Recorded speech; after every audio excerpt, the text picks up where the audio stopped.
Let's get this started. Everybody, please, if you can take your seat. And welcome to the 27th Marie Feltin event. Thank you. I'm your host, Richard Smith. Yeah, isn't it amazing? A deep voice always kind of gets you. And that's not actually my voice, but I'll try for tonight. 20 seconds. Let's give everyone a few more minutes, 30 seconds, and we'll get started.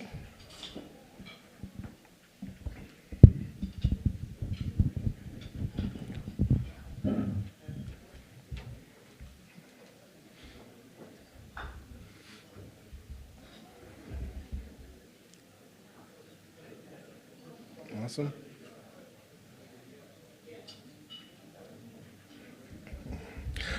So a few housekeeping items to get started with. We have 2 ASL interpreters as well as CART. And I'd like to say, just as a personal thing, thank you all for coming back out. It has been a few years. And give yourselves an applause, right? We've made it through.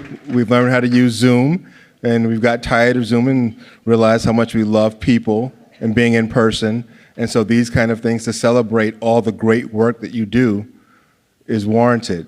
It's needed, and it's definitely appreciated. So please give yourselves another round of applause.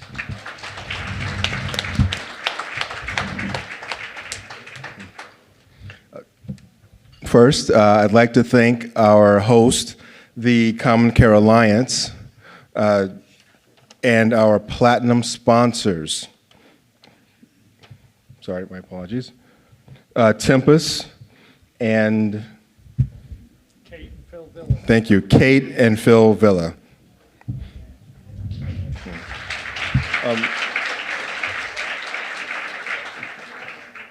This year we have multiple award winners, and I think that besides making up for not lost time, but just slightly delayed, there have been so many people who have helped to contribute to this organization and to disability rights over the last 25 to 30 years. This year, our award winners include Henry Corman,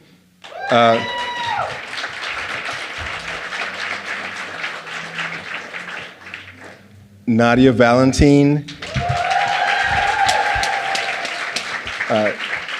Karine Luxema,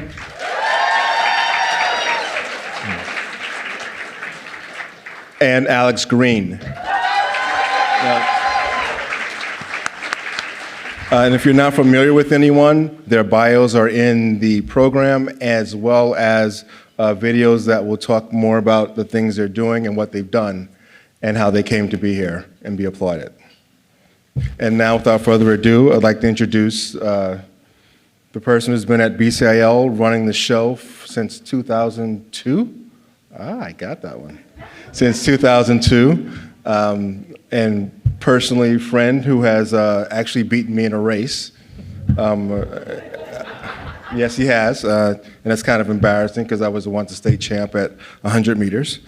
But he does that with grace and effort and compassion, and without further ado, Bill Henning.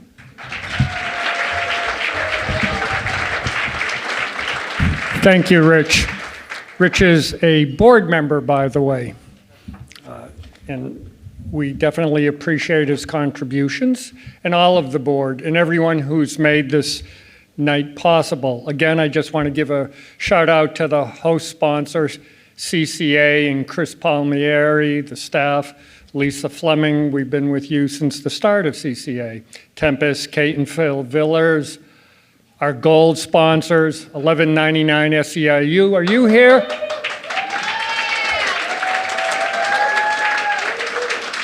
They're always very, very quiet. This was very unusual for them. Yeah.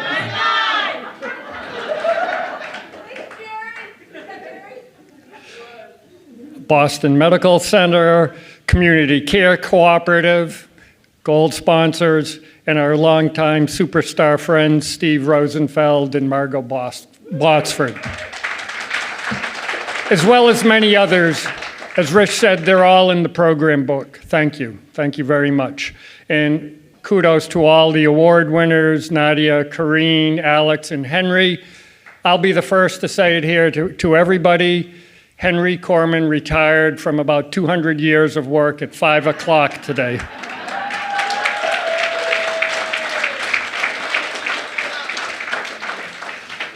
In advance, we'll thank Mike Kligerman for his videos that you'll see tonight, very professionally done. Susan and all the volunteers from BCIL, and to Bob Master, who's always been the spirit of this.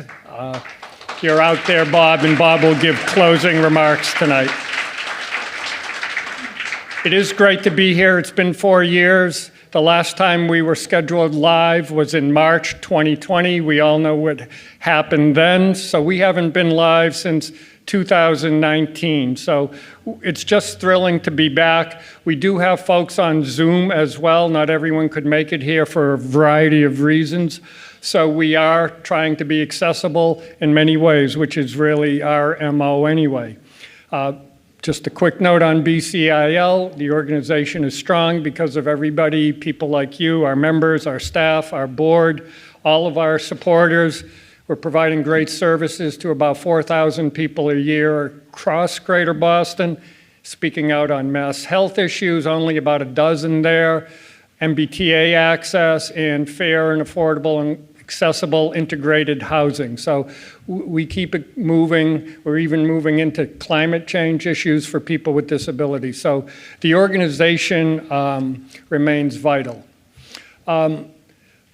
Despite all the good news and all the great energy, and there really is positive energy, I do want to note that we have lost some giants in the disability rights field in probably the last 6 months, 8 months. And I do want to pay tribute to some people. Most of you may have heard of some, a few you may not.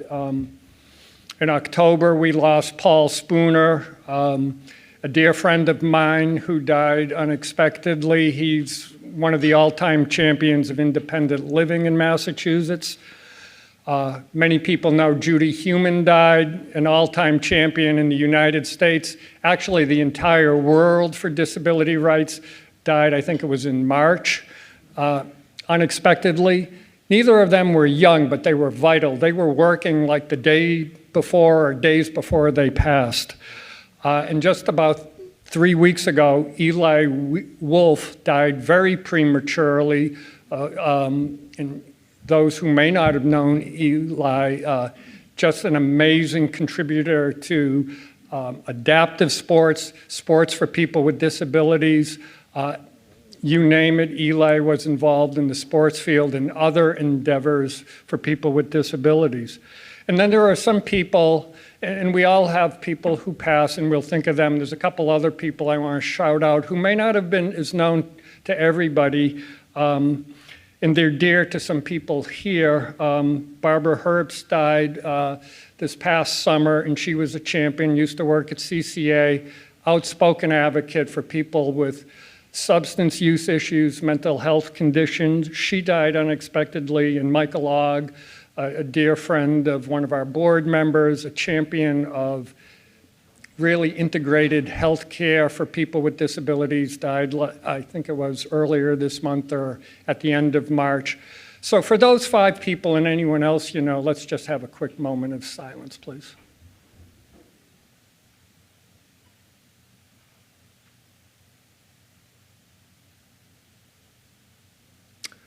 Thank you.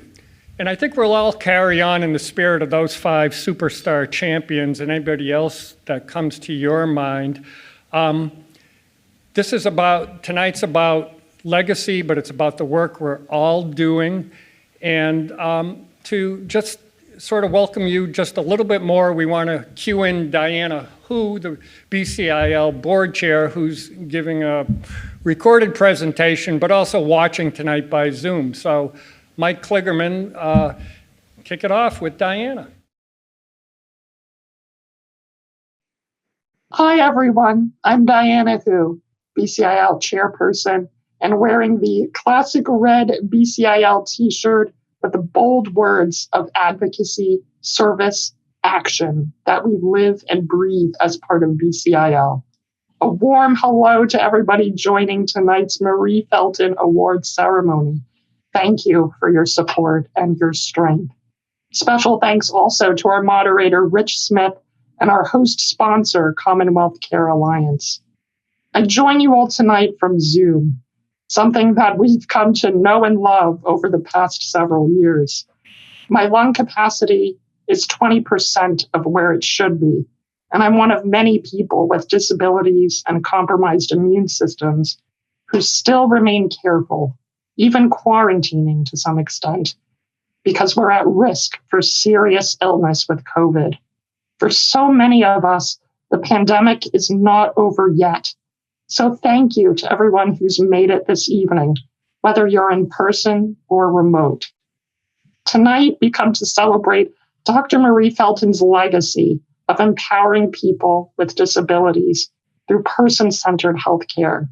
In her spirit, we honor our outstanding award winners, Henry Corman, Alex Green, Nadia Valentine, and Karine Luxama. A huge thank you for your tenacious dedication to the disability community and to independent living at large. Congratulations, and looking forward to a wonderful evening of celebration.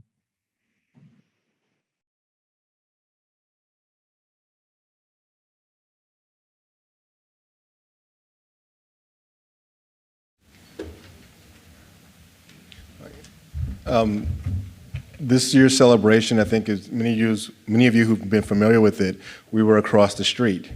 But you've also experienced this wonderful thing of, I call it the post-pandemic rush, where everything is crowded, everything is taken.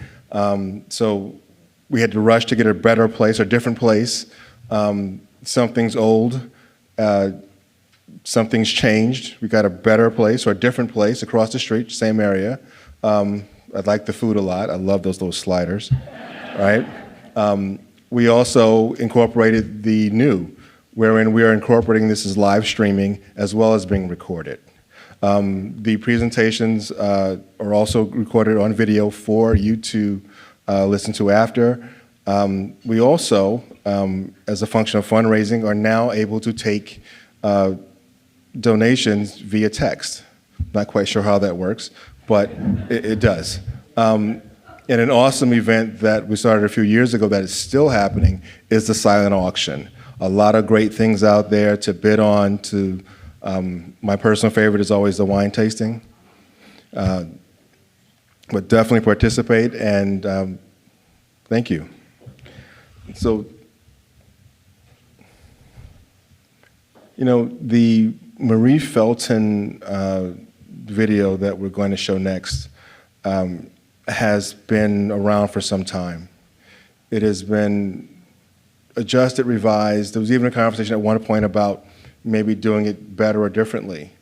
And what came across was that the power of it is in the realness of it, in the ability to convey the work that Dr. Marie Feltin has done over that time in this community. And so there have been slight tweaks, but it still conveys that. And it's one of the things that grabs me every year to sit and listen and understand and learn. And I definitely encourage you to definitely pay attention and embrace what Dr. Marie Feltin has done in this video.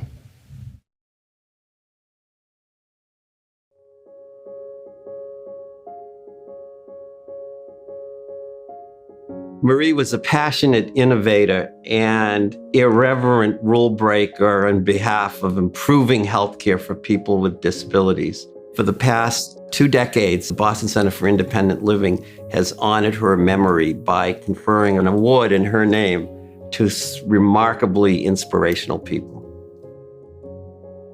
Marie actually had a great sense of humor. In fact, when I met her, I was thinking to myself, is this the doctor?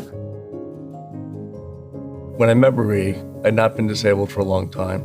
I had no idea medically what any of this meant for me. She just came in with such compassion and grace that I felt at ease with her. Marie made me feel safe. comfortable and that I trusted her. She took the time to get to know them. She wanted to understand everything about them, not just about their medical issues, but the person as a whole. She saw the person. She didn't see the disability.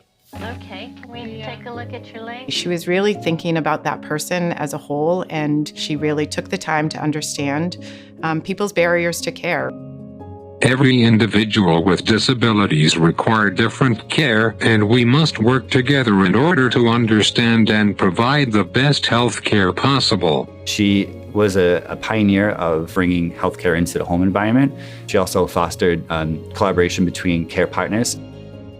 People with disabilities deserve a health care to fit their disabilities. That was the other important thing, consumer choice. What was so incredible was her ability to understand that dignity of choice, the dignity of risk, that folks are making choices that may put them at risk, but that is their choice. That whole person meeting people where they are legacy is making a real difference in people's lives. Marie and I had been working in this nonprofit practice in Jamaica Plain that were convinced to their core that care could be reimagined and redesigned and redelivered in a far better way for people with disabilities who are otherwise marginalized. A paper was published in the early 1980s in the New England Journal of Medicine about this work. And a few days later, we received a call from the Boston Center for Independent Living. What came out of that was the first in the nation, a different model of care that had the word empowerment and independent living infused through all aspects of its design. They really changed how medicine was thought of, especially with people with physical disabilities. So often in medicine, it isn't the patients that you treat yourself, it's the systems you set up and the people you train, and honestly, the philosophy of care. But she really wanted to change the practice of healthcare and make it more person-centered, to make it really work for people in the context of their lives. And that takes an extraordinary person. I want all of you to let them know how important it is that we stand with our consumers. People like Marie really instilled in us that we should fight for what we need and fight for what we deserve. If I'm not getting the PCA services I need, if I'm not getting the durable medical equipment I need, then the ADA doesn't mean anything. I'm fighting for our rights, The needs of the disability movement have to be inclusive of the entire community. Race, gender identity, but also includes whether the person's got lived experience of a psychiatric diagnosis. It's critical to stand up for not only others, but also yourself. We as individuals have value, and the only way we're going to get that word out is if we're on the streets and fighting for it. The work that the Boston Center for Independent Living has been doing to improve healthcare for people with disabilities is an important way to continue Marie Feltin's legacy. The work can be very hard work, and it takes mentors, it takes people like Marie Feltin to realize that you can make a difference. I think that the Marie Feltin Award winners carry on her legacy by continuing to take chances, take risks, continuing to innovate, all in the service of improving life for people with disabilities. When you have these awards, when you have these recognitions, you understand there are people that have made a difference. And if we can keep making a difference, then we'll keep working.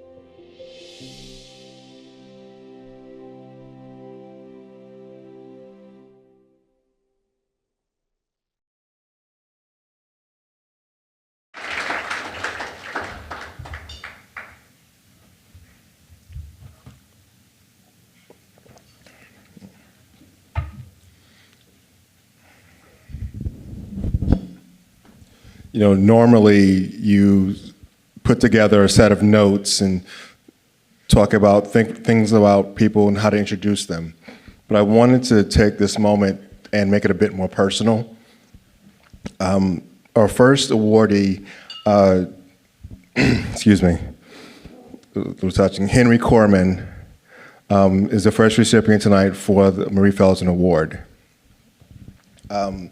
For me, it's personal because Henry, as a board member, has been educating people for a long time about a lot of things in a lot of areas. Well, he decided to present a class or symposium that he's been doing on housing in America, on redlining, on covering the impact of this. And as he sat there and he went through maps and he showed history and he showed all these things, I couldn't tell him the places he was talking about were the places that I lived in. And the worst thing in the world was for that to be thought of as being normal. Because you grow up thinking that is how it's supposed to be. And to have, I guess, gotten out, I've been trying to get back in, because it is people like Henry Corman who have pulled back that veil and have fought that fight in those organizations, in that institutional bias, to help make this better and to not normalize it, so that it not only empowers you,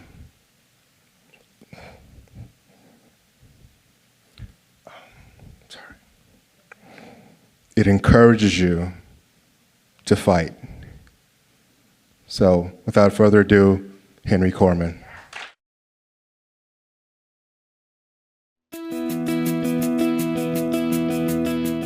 Henry Corman is a mensch. I think that's the most important thing for everyone to know. He's just a wonderful, wonderful person. He's kind, he's thoughtful, he's brilliant. I was politically active, and I thought it would be a really good idea to learn how the law could be used as a tool to engage with communities and to organize communities around empowerment, self-empowerment. I did a lot of eviction defense work. And it was in that context that I first got involved with fair housing and civil rights and disability rights.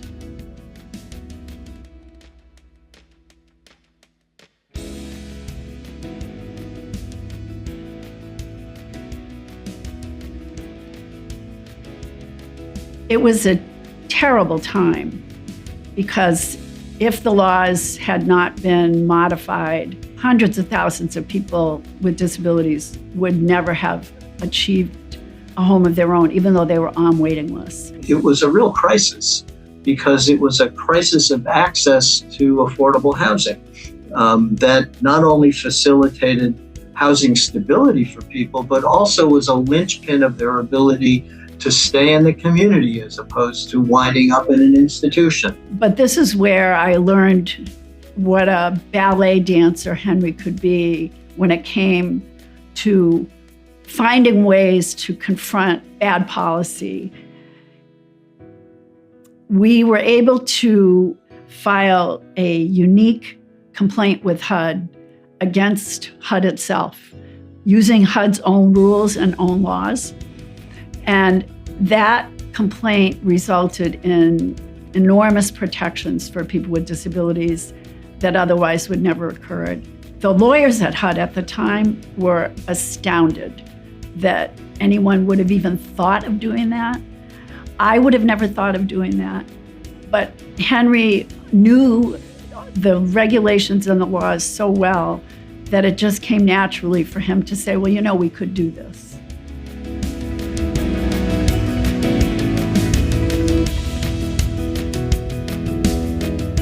Henry, I've always been incredibly proud of you. You deserve this award, not just because you're a great guy, but because you have been so dedicated to this issue. And I don't know anybody who's worked harder or accomplished more. I can't even begin to tell you how flattered and honestly how surprised I am about this. It's such an incredible honor that it's unbelievable. There were people before me who made it possible for me to do the work, and hoping that what I'm doing today creates that space for people who come up behind me to continue with it.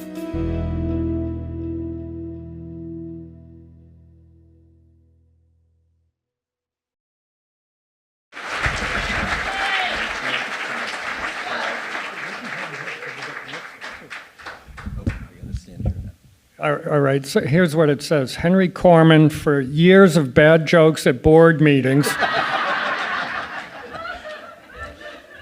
Not really. That was Harvey Korman, yeah. Henry my uncle. Yes. For decades of vital advocacy in housing litigation for low-income people, in disability, racial, and elder justice, embodying Marie's commitment to grassroots connection and positive change. Thank you, Henry.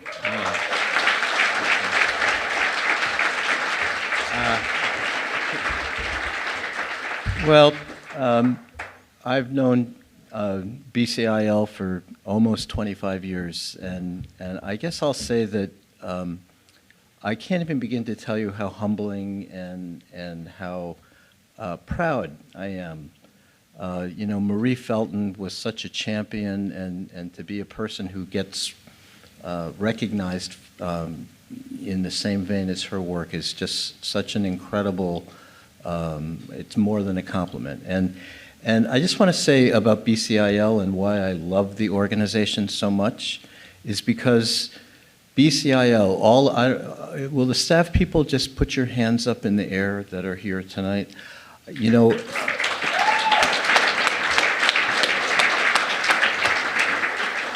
people at BCIL know how to serve individual people and how to take that service into policy and into a movement to make change happen that translates into transformation for people's lives. And it's just such a gift to be associated with an organization like that. So thank you very much.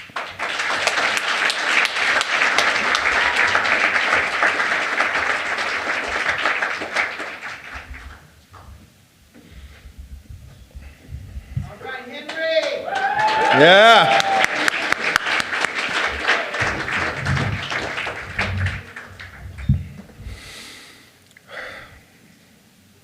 RN, MS, ANP, BC, PM, HNP, BC. You can go through a long list of alphabets that follow these next two people and their names, but those alphabets don't encompass who they are and what they've done. I wish you could have some kind of abbreviation for compassion, for understanding, for realness that allows them to interact, to empower, to improve the lives of those they serve. This next video is with Nadia Valentin and Karine Laksama.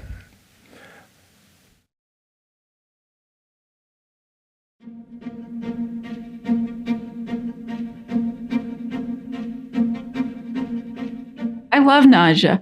And you know, Mother Teresa says anything worth doing is worth doing with love, and Nadia does everything with love. I think she's a wonderful, kind, warm, compassionate person. I first met her many years ago after I had brain surgery, and she was just amazing. She was supportive, compassionate, listened to me. There's a part of me that feel like an imposter because Marie Feltin did this, and she created the path for me to follow. So I started with BCMG back in 2006. But prior to that, I worked as a home health aide. And I got this job. I'm like, wow, I'm back in the patient's home again. And a strange coincidence because that's where I feel the most comfortable. I also met Karine through Austin's Community Medical Group. She is very bright, very compassionate, always smiling. Her just genuine approach. She listens. She doesn't only listen to us as the providers, as what we're telling her. She also takes time to listen and understand our individuals as they are very complex. I like helping those who are in need. That's where my joy comes from. I definitely have a heart for those who are least heard, those who are marginalized, those who are underserved. And I look for ways in which I can use my knowledge to help empower those individuals.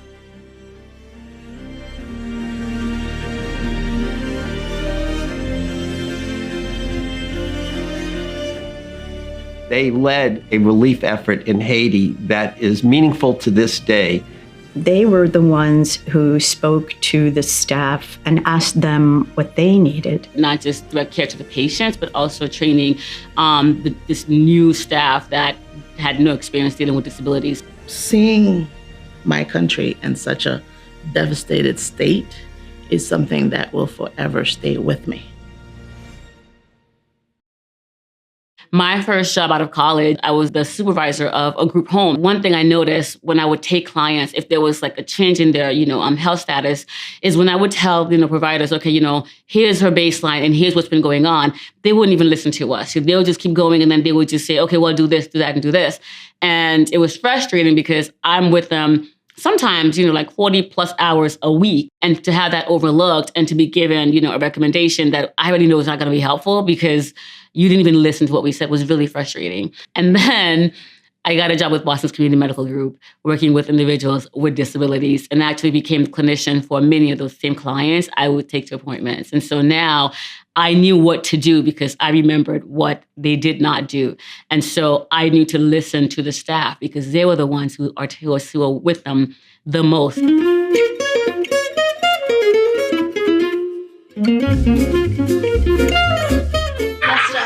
We're different, honey. Do that over. Delta Projects is a human service organization. Because of my background in disabilities, I started getting many of the patients assigned to me. Individuals we support at Delta Projects, definitely some of them have really complex clinical needs. She has taken an approach that's really unique compared to other providers that we've worked with in the past. And we had such a need for a compassionate individual. We actually use the term Korean clinic. After a while, I left to go to a different organization, and they found me.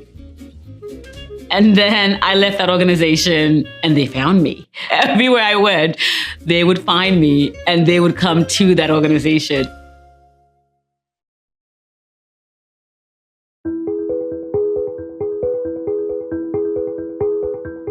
As I watch him struggle through it, when I step into the home of my patients, I see my dad and each and every one of them.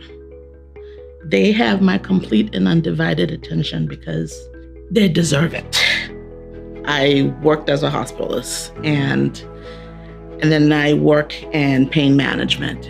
And although I love the aspects of them, there was still something missing. And sometimes it takes someone who knows you better than yourself to figure that out. And that was my husband. Initially, it was his idea to, why not go back to what you love? I said, you mean a clinic? Yeah, why not?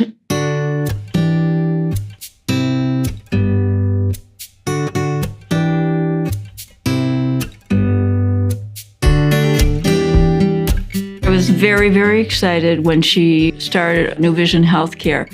So she provides in-home services. The ecology of healthcare was changing. They were feeling that it was not as personal as it could be, and it was an extraordinary challenge. The one condition that I had was that I need to carve out part of this practice to patients with intellectual disabilities and physical disabilities. They are the ones that are in need of this type of care. And yes, it's hard. Yes, it's difficult. They're complex. But that particular population is the reason I get up every morning. But we listen, and we involve the whole team, into behavioral clinicians, caregivers, your daily staff that care for them that oftentimes nobody really, thinks about. And so it's a model where we're listening to everybody involved, and then we're actually asking everybody their input into, well, what do you think would work? New Vision has really been such an asset to have for our agency. Having that patient-centered, individual-centered care has really been a huge asset. I had a patient recently who, since June, was in the hospital 9 times. And I'm not exaggerating, but now she just has to call Nadia. Since Nadia became involved, she hasn't been in the hospital 1 time. Nadia and Corinne certainly carried on Marie's legacy, vision. They would have loved each other. I can only say that they were really cut the same way. When a patient's mom tells you for 10 years, we have not been able to get this regimen right, and by just listening to them, we've managed to come up with the right regimen. There is no price for that. What mattered to me was delivering the type of care that these individuals deserve. It's very challenging, but every day I wake up, I'm thankful that I get to go do something that I am honestly proud of, that I get just as much from as I give back.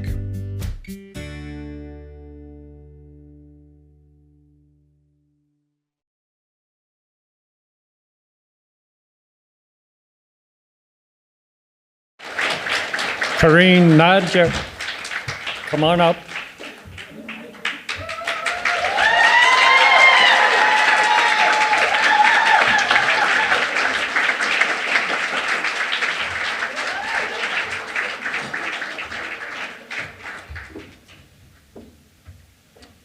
They're kind of a team, so which I think we're all benefiting from. So we're giving you the same award, but with your names on it. But we're pretty sharp at BCIL. But here's what they say. For exemplary care, service, and innovation to persons with disabilities in Massachusetts and Haiti, embodying Marie's belief in dignity and independence. Thanks to each of you.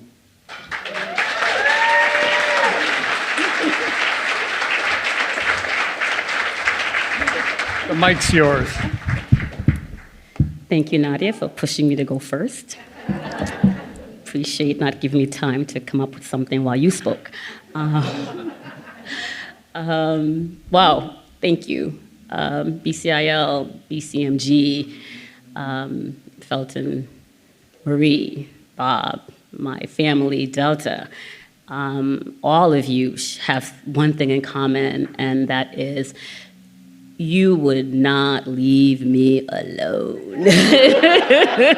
You persisted because you saw something in me that I'm still working in therapy to acknowledge and accept. So my therapist thanks you as well for reinforcing that I must be doing something okay. And I'm so grateful and honored to have this award and to be a part of this legacy and to be associated with BCIL and every single one of you.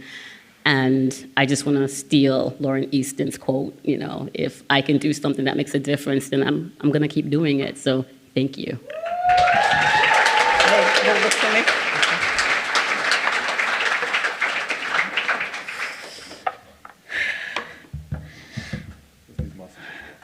Thank you. Wow.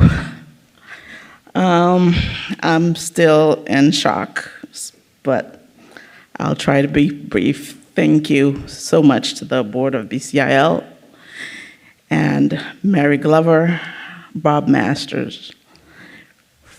Thank you for believing in me 17 years ago. You took a chance on a new grad, and I will forever appreciate this. And thank you to my entire staff. And Sue Bergman, you've been an incredible mentor. I cannot leave the stage without saying something about my daughter because she said she wants to be famous. So,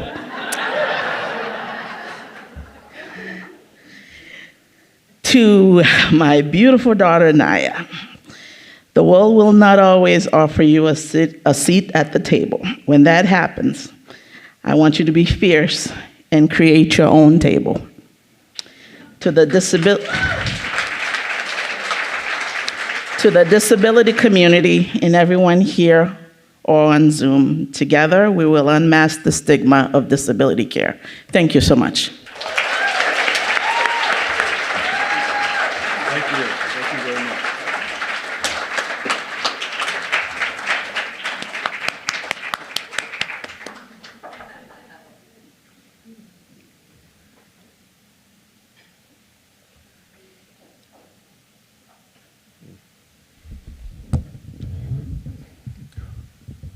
I once read a book that said that there are two Harvards.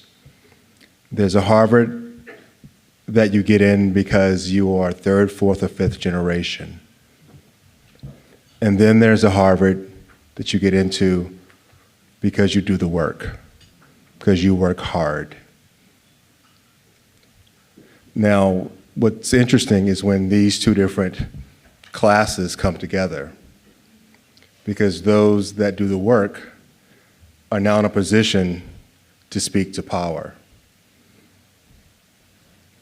Our next recipient is Alex Green.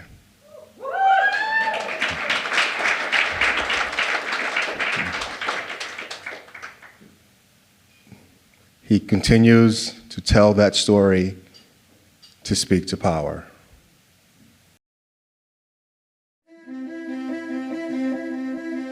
For the last 10 years, I've been pretty heavily engaged in trying to tell the fairly hidden story of institutions, both in Massachusetts and across the United States, institutions that were intended to help people with disabilities, so they claimed, and much of my work has been trying to investigate the story of whether or not they actually did that. Unfortunately, in a lot of regards, they didn't.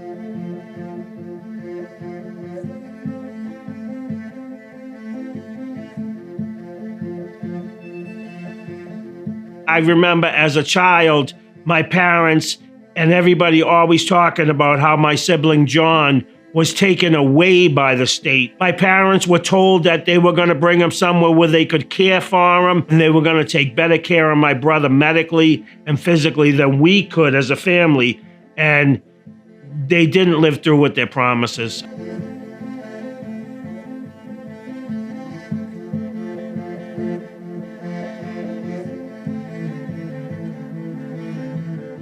There are thousands of people at any given moment around the state who have an incomplete sense of what their own family's history is that in some way impacts their lives every single day, whether they know that or not. My brother was very, very vulnerable. He died of edema. And I think most people know edema is a sign of abuse. I want to uncover the stones. I want to find out everything. I never had a chance to throw a baseball with my brother. And Alex had actually found my brother's grave, which I had never seen. My brother is buried as C-154, and that is just no dignity. And it breaks my heart. You need to know what went on, and that's what makes me so proud of Alex and his work. It's incredible.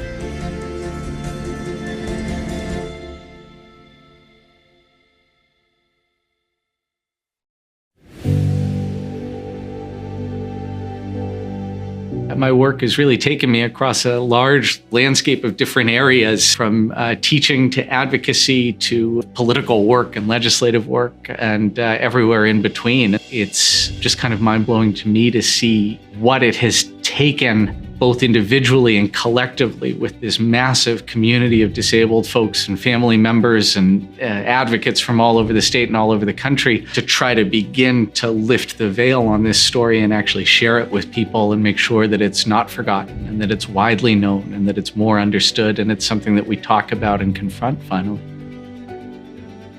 I have my own mental health issues, and coming to grips with what that meant was really difficult and involved everything from a short stay in an institution to meds galore to every possible kind of way of trying to become a comfortable human being at ease in the world, doing the things that I want to do. I have very, very hard days. I have very, very good days. But I certainly know that I'm very fortunate to be in the position that I'm in, and that I should use that good fortune in a way that expresses the amount of gratitude that I have to be able to get up every day and be alive in the world where I am at this moment, going into this very, very difficult history and trying to help other people and do the right thing by it is the part that I have to play in that. I find something really important in revealing these stories, in naming the names of the dead who haven't had the chance to have their names known and providing that dignity, the simple acts that make us more human.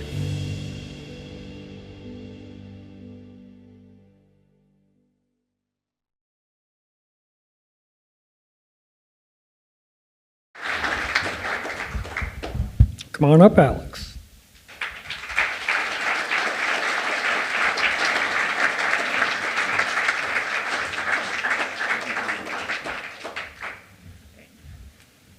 All right, Alex Green, who is taller than me. We'll be here all week. To Alex Green for committed disability rights activism across many critical arenas, exemplifying Marie's commitment to human rights and dignity. And when I do say many arenas, he's a teacher, he's an activist, he's a researcher, and you'll see him in the Globe a lot with a rather incisive commentary. Congratulations, Alex.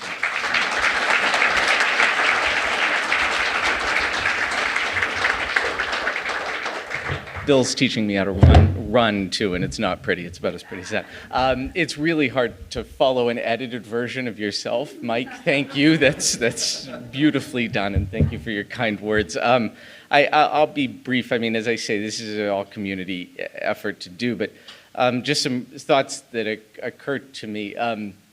BCIL was founded in an institution in the Middlesex County Hospital in Waltham, and I think it's that emblem of breaking out of there that is so important and embodied in this award. And the award itself is a recognition that the history that we share comes down and has to be connected, and to remember that builds and builds and builds and builds, and that's the important thing. So to be in this work together is monumentally important to me. It cannot be done alone. And you know, Paul Spooner was mentioned earlier, and I just keep thinking, my last conversation with Paul, he said, don't let me get bored. He said, the ADA is getting old.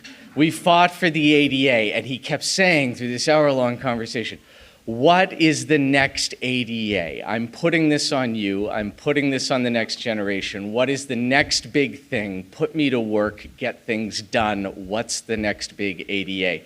I don't know what that is, but I know that if we don't know our history, if we cannot connect ourselves to what has been done, then we cannot do something better in the world to come. And for the first generation of disabled folks who can connect that history, because we do have the blessings to live to be as old as Paul got to be, and I know it's a loss that Paul still died too young, those connections are a blessing, and we got to seize them, and we got to run with them, and to be able to do that with all of you is a blessing. So thank you all very much.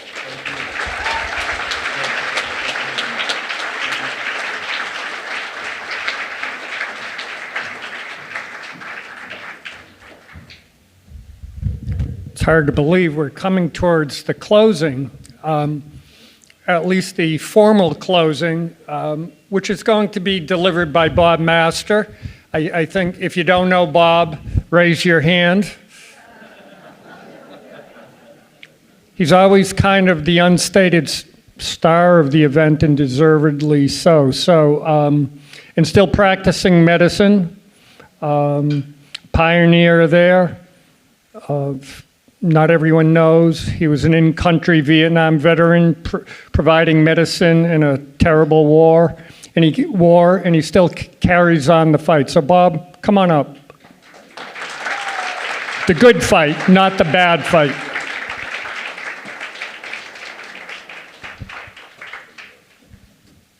Thanks, Phil. Watch out for that. Well, thank you so much. By the way, this is a remarkable evening because it's remarkable because of everybody here. It's remarkable because of the inspiration of our award winners and the inspiration of BCIL and its movement toward human rights expansion from a place that not that many years ago was epitomized by what Alex is trying to teach us. That was the world back, and I'm old enough to remember that. And Bill has always said, all right, can you keep it within 90 seconds or something? And I usually have done that in the past, but I think right now it's going to be, can I get 3 to 5 more minutes? And there's a lot here. And as soon as I can overcome some of my own emotions around this, I think I can move it along. But first of all, I do want to acknowledge something. In 2020, I found myself on the BMC emergency room 2-3 weeks in the month of April, and in May, a couple of weeks in June, in those horrific months. And I think we need to acknowledge how horrific the pandemic was for this community. I did see a lot of people that I knew all the way back to the 1980s that came in through the emergency room and did not leave the hospital. Very, very significantly that way. And so it was, for lack of another word, a horrific time. And yet here we have many, many people that went through this horrific experience. And it is a remarkable testimony to resilience and overcoming and celebration of movement forward, no matter what the challenges are. And I just wanted to acknowledge that at this first public gathering since the pandemic, how bad this was, and how courageous collectively and individually people are here. So isn't it really great that we're back together in this unique celebration of empowerment and advancement of human rights and health, a new term that we've learned in the last year or two, healthcare equity, and and that we're doing this again collectively. It is a testament to resilience and an ability to overcome just about any challenge that can affect the human condition, and people in this room and our award winners, can speak to that personally. A couple of things. I want to say a few words about our remarkably inspirational award winners. But I think to set the context, I do want to remind people that for 49 years, starting in 1974, and Bill, we may be coming up to a 50th next year, and we should be starting to think about that. BCIL has been at the epicenter of a remarkable human rights revolution. The independent living movement began right here in Boston. What also began was a reimagination and a new vision for what Medicaid could become. It was really a very limited payer at that time in the early 1970s. But here in Boston, here with BCIL, and as Alex mentioned, people that were warehoused at the Metropolitan Hospital in Waltham joined with others to create the board of BCIL. But they did one thing more than that. They created a benefit that didn't exist anywhere in the world, not in the United States, not in the world, and that was the self-directed personal care assistant role, funded by an expansive vision of Medicaid, which was very, very limited. Right here in Massachusetts, for the first 500 to 1,000 people that came out of the institutions because they finally had the personal assistance. And again, along with things that were new, subsidized housing, and the beginnings of the indisability right revolution. And that was absolutely groundbreaking. And we are talking about people that were warehoused, where civil rights and human rights were denied, and there's a lot of literature on that, a lot of stories on that. And we, of course, have our I'm reminded that one of the first year that we had the Marie Feltin event in 1995 after her death, Charlie Carr was an award winner. And Charlie Carr was essentially institutionalized and incarcerated for 7 years at the Metropolitan Chronic Disease Hospital. Became a board member and created, along with others, this vision. Fast forward to the present, 4.5 million people in the United States today have personal assistance funded by Medicaid.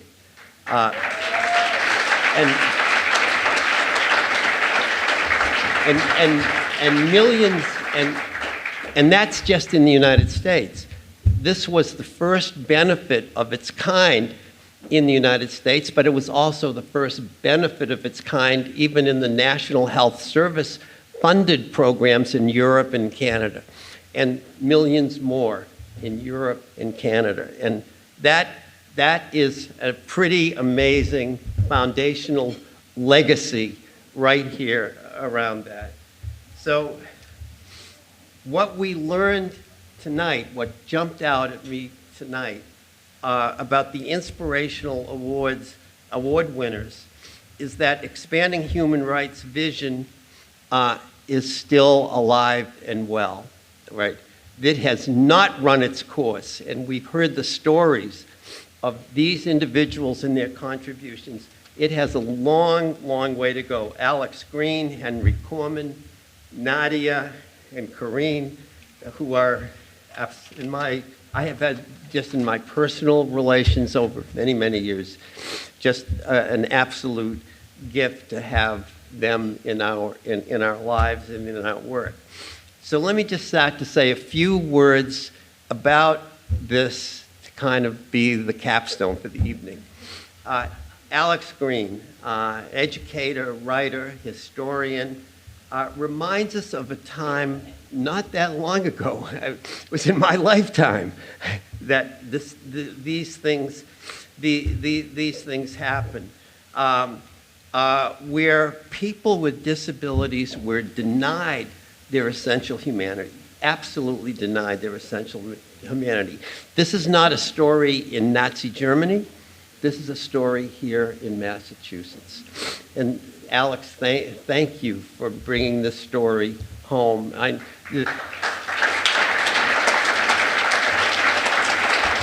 There are similar stories that are coming out in the 1950s without any permission from families at the Fernald State School, combining with the Defense Department and MIT, the use of radioactive treatments for people with intellectual disabilities, a human rights violation that meets every definition of what we would call a human rights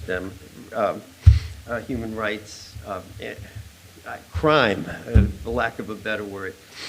Henry Corman, and Henry Corman really comes to us in this extraordinary tradition of advocacy, of legal advocacy. And we certainly have had amazing predecessors that have been honored over all of the years in terms of legal advocacy. I'm going to just mention Dan Manning, Nancy Lorenz,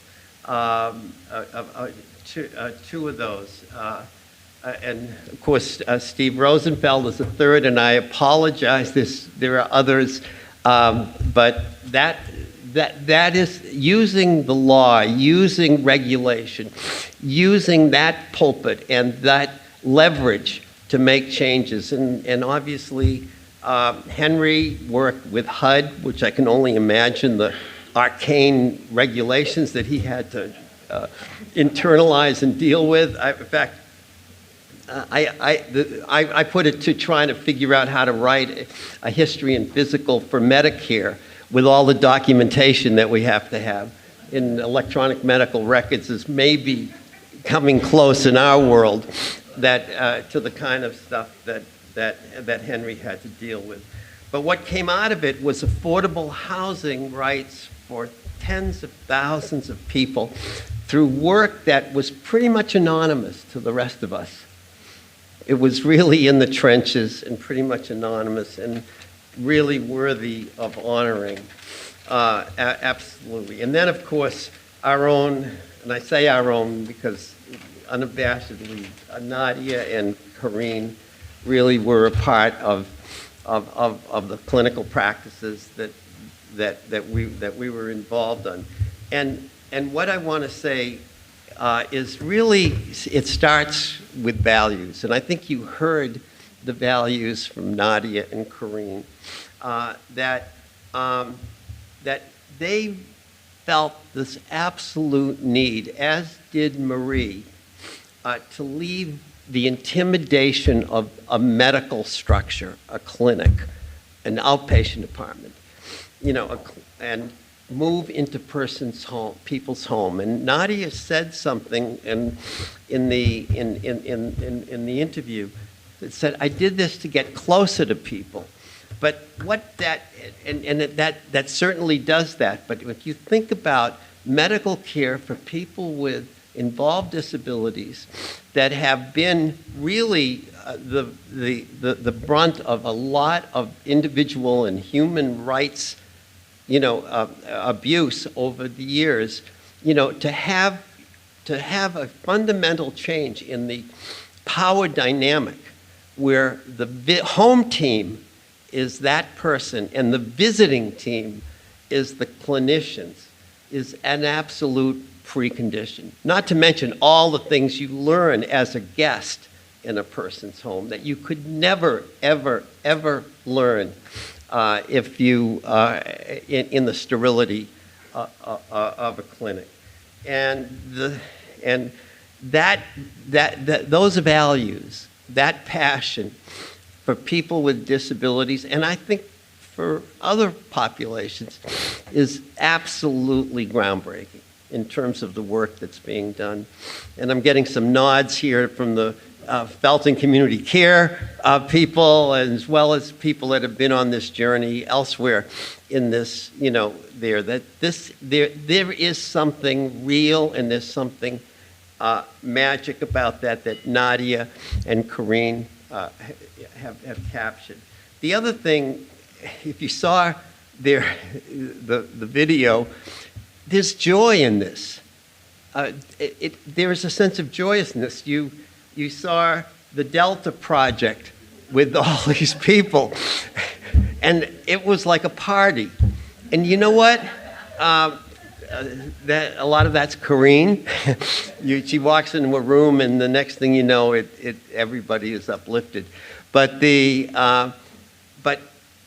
what that really was a demystification of medical care, and really the antidote to the hierarchical, oppressive, imperialistic, I don't know how many adjectives I can put on, of typical medical establishments with people that have been underserved and marginalized. And that joyousness speaks to a celebration of a humanity that should be at the basis of what medical care and health care is, but unfortunately all too often isn't. So this is quite an evening, because we have people here that have said, that are telling us through their work in the past and in the future, because it's not done, that this human rights revolution, this value system that underpins it, is not done. It's not stamped. We're still moving forward. And that's what they said. And I guess finally what I really want to say, and that was so apparent to me, and I just want to share this insight, there's something about all of our award winners right now that the word humility jumps right out. Everywhere it's humility. Important work, major contributions, but humility. And that's a remarkable story in a world where we've got a lot of power relationships that are not the greatest. Thank you.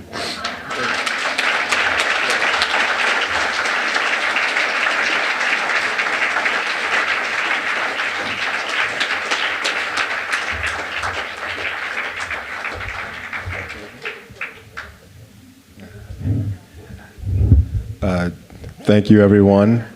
I think we're officially done with the 2023 Marie Feltin event. Thank you all for coming. Thank you all for staying. We really appreciate that. you.